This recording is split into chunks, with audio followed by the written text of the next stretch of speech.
Baik, bismillahirrahmanirrahim. Dikulum-dikunya, assalamualaikum semuanya. Pertama-tama, marilah kita panjatkan puji syukur kehadirat Allah Subhanahu wa Ta'ala yang telah memberi kita rahmat hingga kita dapat melaksanakan presentasi pada hari ini.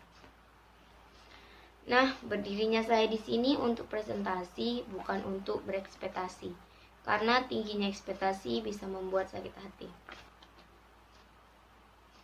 Sebelumnya, saya berterima kasih kepada Bapak Ardian Cahyadi MPD selaku dosen pengampu mata kuliah Sosiologi Olahraga yang telah memberikan kesempatan kepada kelompok kami untuk melaksanakan presentasi. Dan tak lupa juga saya berterima kasih kepada teman-teman sekalian. Sebelumnya, perkenalkan, nama saya Wanda Azura, selaku moderator akan memimpin presentasi pada kali ini.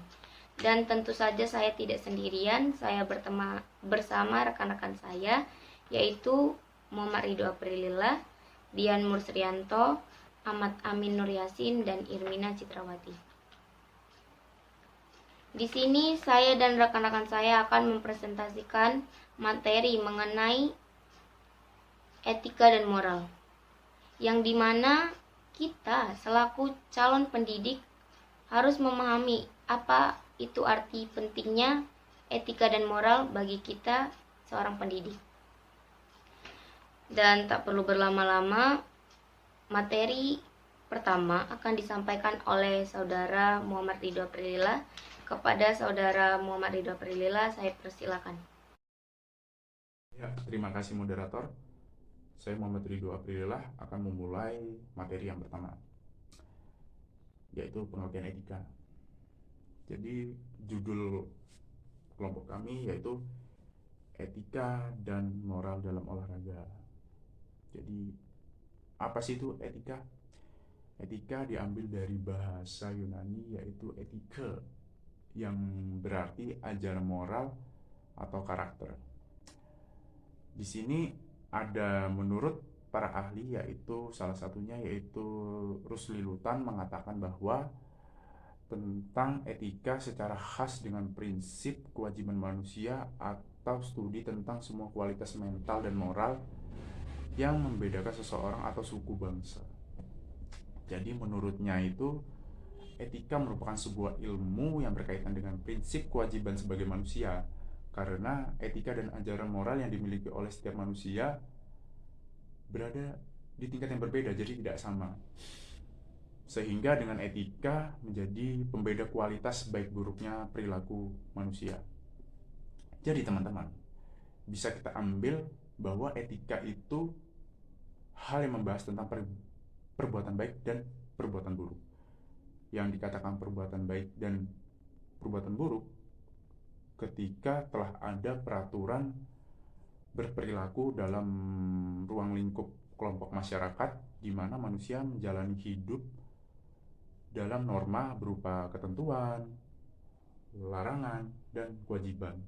Sedangkan definisi olahraga yaitu kegiatan fisik yang mengandung sifat permainan dan perjuangan dengan diri sendiri ataupun perjuangan dengan orang lain. Nah, definisi ini sebelumnya telah dibahas ya oleh kelompok yang sebelumnya. Bisa kita lihat di buku di halaman 47 bab 2. Jadi teman-teman dapat kita simpulkan etika dalam olahraga merupakan penghubung mengenai pengembangan olahraga dan etika yang tujuannya meningkatkan standar mutu olahraga dalam memperkenalkan kemampuan serta mental yang dimiliki setiap manusia dalam olahraga. Baik, terima kasih. Baik, saya akan melanjutkan materi presentasi selanjutnya, yaitu tentang pengertian moral. Nah, moral berasal dari bahasa Latin yaitu mos dan dimaksudkan sebagai adat istiadat atau tata krama. Di dalam pengertian teknisnya menunjukkan apakah perbuatan seseorang itu baik atau buruk, baik atau jahat, atau karakter yang bertanggung jawab. Nah, pengertian lain dari moral tersebut adalah suatu kebaikan yang disesuaikan dengan ukuran tindakan yang diterima oleh umum yang melingkupi kesatuan lingkungan atau juga sosial tertentu. Dengan secara ringkas, moral tersebut dapat dipahami ialah sebagai acuan perbuatan atau perilaku baik dan buruknya seseorang. Di dalam moral tersebut terdapat dua jenis nilai moral, yaitu yang pertama jenis nilai moral baik.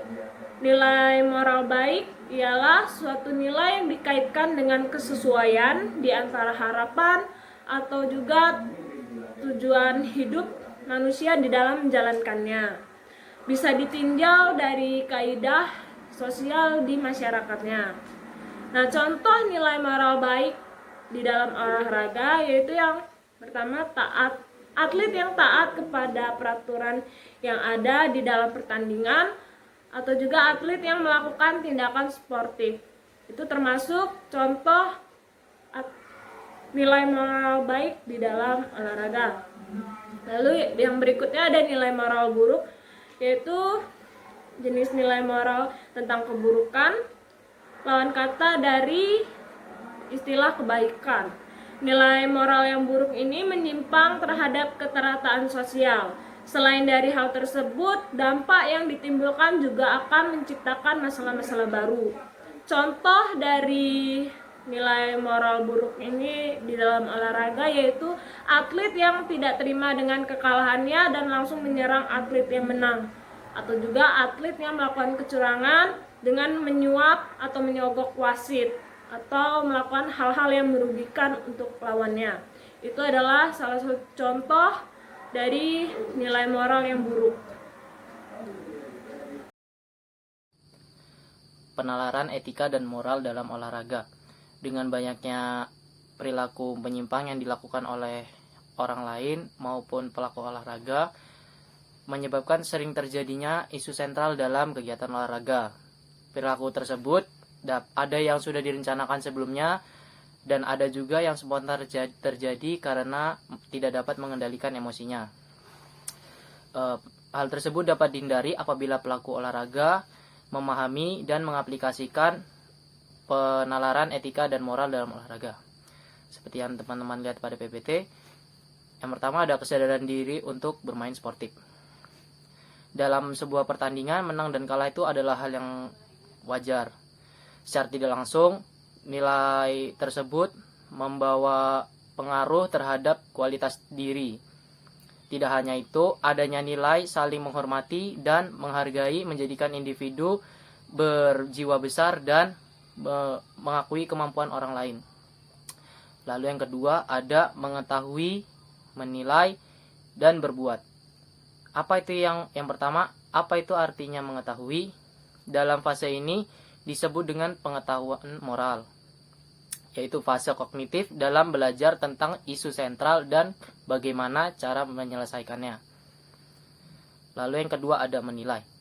Menilai adalah mempertimbangkan dan moral dengan berpatok pada apa yang kita percayai mengenai diri kita, masyarakat, dan orang lain di sekitar kita. Lalu yang terakhir ada berbuat. Perilaku yang tampak nyata dan sejalan dengan apa yang kita anut. Yang ketiga ada impilasi praktik. Kita ambil contoh, meskipun kita tidak pernah bermain golf, tapi perlu dipahami permainan golf ini merupakan olahraga yang benar-benar menuntut sportivitas. Tidak hanya karena dengan tidak adanya wasit, secara tidak langsung para pemain tergoda untuk berbuat curang. Oleh karena itu, nilai-nilai sportivitas sangat dijunjung tinggi dalam permainan ini. Baik, perkenalkan saya Ahmad Amin Nur Yasin. Di sini saya akan menyampaikan materi tentang dasar etika menurut William H. Freeman. Menurut Freeman, di dalam buku Physical Education and Sport: A Changing Society, Freeman menyatakan 5 area dasar etika yang harus diberikan. Freeman sendiri menyatakan bahwa etika adalah sesuatu yang terkait dengan moral dan tingkah laku, menjelaskan aturan yang tepat tentang sikap. Etika merupakan pelajaran dari tingkah laku dan pengetahuan antara baik dan buruk. 5 area dasar yang disarankan oleh Freeman, diantaranya yang pertama ada keadilan dan persamaan. Keadilan sendiri yaitu ukuran yang harus diberikan untuk mencapai keseimbangan, tidak berpihak dan tidak membeda-bedakan. Kita sebagai calon pendidik maupun pengajar harus memberikan pelajaran tentang keadilan, yaitu dengan cara memberikan contoh langsung dengan bersikap adil terhadap semua siswa tanpa membeda-bedakan. Karena pada dasarnya semua siswa maupun peserta didik sangat mengharapkan keadilan dan mendapatkan perlakuan yang sama dari pengajar dalam proses belajar mengajar. Yang kedua yaitu ada respek terhadap diri sendiri. Respek terhadap diri sendiri dapat diartikan suatu sikap yang menghormati dan menganggap penting diri sendiri. Respek terhadap diri sendiri ini penting untuk kita agar dapat mengembangkan sikap percaya diri dan menjaga image positif yang ada di dalam diri kita, sehingga kita akan lebih menyayangi diri kita dengan keputusan-keputusan yang telah kita ambil. Yang ketiga yaitu rasa hormat dan kepedulian terhadap orang lain. Tidak hanya respek terhadap diri sendiri, kita juga harus respek dan menghormati orang lain. Kita harus memberikan pengajaran terhadap peserta didik tentang bagaimana cara menghormati gagasan-gagasan, pendapat-pendapat dari orang lain, entah itu teman sebaya, orang yang lebih tua, guru, pelatih, dan lain sebagainya.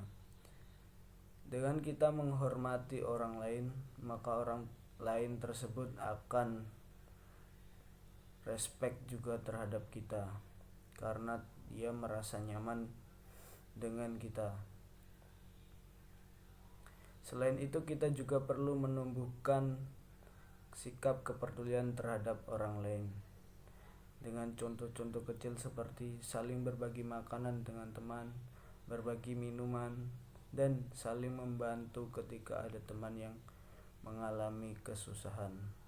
Hal-hal di atas tersebut yang nantinya akan menjadi modal utama kita sebagai makhluk sosial, yaitu makhluk yang tidak dapat hidup sendiri dan saling membutuhkan bantuan satu sama lain. Yang keempat yaitu ada menghormati peraturan dan kewenangan. Peraturan sendiri yaitu tata tertib yang merupakan suatu hal yang telah disepakati yang mengatur kehidupan manusia. Kita perlu menghormati dan menjalankan suatu aturan, karena dengan itu suatu aturan dapat ditegakkan dan akan menciptakan kehidupan di masyarakat yang kondusif, aman, dan nyaman. Yang terakhir ada rasa terhadap perspektif atau nilai relatif. Banyak pertanyaan tentang olahraga yang perlu dipertimbangkan. Salah satunya yaitu seberapa pentingkah olahraga? Kini olahraga telah menjadi bagian penting dari kehidupan manusia. Saat ini olahraga telah berkembang di seluruh lapisan masyarakat yang telah menjadi bagian dari kebudayaan manusia. Olahraga sendiri yaitu suatu aktivitas fisik yang terkenal terbuka, artinya individu bebas memilih olahraga yang ia sukai, tergantung dengan kemampuan dan kesempatan tanpa membeda-bedakan. Melalui olahraga ini, Nah, dari pemaparan materi yang telah disampaikan, dapat disimpulkan bahwa antara etika dan moral adalah terletak pada sumber yang dijadikan patokan untuk menentukan baik dan buruknya seseorang. Pada etika penilaian, baik buruk berdasarkan pendapat akal pikiran, dan pada moral berdasarkan kebiasaan yang berlaku umum di masyarakat. Nah, sekian yang bisa saya dan rekan-rekan saya sampaikan. Saya meminta maaf jika ada kekurangan karena kesempurnaan hanya dari Tuhan dan kesalahan datangnya dari setan, dan kita hanyalah korban. Sekian dan terima kasih. Wassalamualaikum warahmatullahi wabarakatuh.